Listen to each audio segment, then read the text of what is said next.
ഈരാറ്റുപേട്ട വാഗമൺ റോഡിൽ ട്രാവലർ മറിഞ്ഞ് ഒരാൾ മരിച്ചു. കുമരകത്ത് നിന്ന് വാഗമണിലേക്ക് വിനോദയാത്രയ്ക്ക് വന്നവർ സഞ്ചരിച്ച വാഹനമാണ് നിയന്ത്രണം വിട്ട് റോഡിൽ മറിഞ്ഞത്. കുമരകം സ്വദേശി ധന്യയാണ് മരിച്ചത്. വിവരങ്ങൾ നൽകാനായി ഷിനോജ് ST ചേരുന്നുണ്ട്. ഷിനോജ്, വിനോദയാത്രയ്ക്ക് എത്തിയ സംഘമാണ്. വളരെ സന്തോഷത്തോടെ യാത്ര തിരിച്ചവരായിരിക്കും. എങ്ങനെയാണ് ഈ അപകടം സംഭവിച്ചത്? ഹിമ, ഈരാറ്റുപേട്ട വാഗമൺ റോഡിൽ വേലത്തുശ്ശേരിക്ക് സമീപമാണ് ഈ അപകടം നടന്നത്. ഈ കുമരകത്ത് നിന്ന് വാഗമണിലേക്ക് ട്രിപ്പ് എത്തിയ സംഘമാണ് ഇത്തരത്തിൽ ഈ അപകടത്തിൽപ്പെട്ടത്.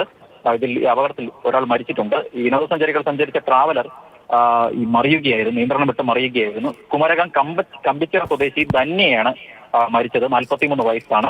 ഇന്നലെ വൈകിട്ടാണ് ഇവർ കുമരകത്തേക്ക് എത്തുന്നത്. തുടർന്ന് ഇന്ന് ഉച്ചയോടുകൂടി തിരിച്ച് വരുന്ന സമയത്താണ് ഇത്തരത്തിൽ ഈ അപകടം ഉണ്ടാകുന്നത്. 12 പേരടങ്ങുന്ന സംഘമാണ് ഈ ഉണ്ടാകുന്നത്.